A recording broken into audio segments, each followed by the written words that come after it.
پس از ماه‌ها شایعات درباره رابطه میان کیتی پری و جاستین ترودو، روزنامه میل آن ساندی رسما تایید کرد که این دو وارد یک رابطه عاشقانه شدند.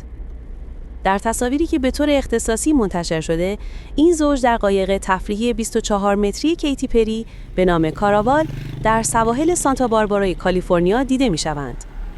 در این عکس‌ها پری 40 ساله با لباس شنای مشکی در آغوش توردوی 53 ساله است و هر دو در حالی که بی توجه به قایق گردشگران در اطراف خود به نظر می‌رسند، لحظاتی صمیمانه‌ای را سپری می‌کنند.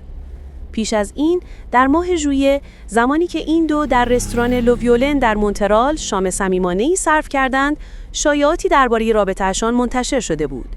با این حال تاکنون هیچ یک از آنها به طور رسمی درباره وضعیت این رابطه اظهار نظر نکردند.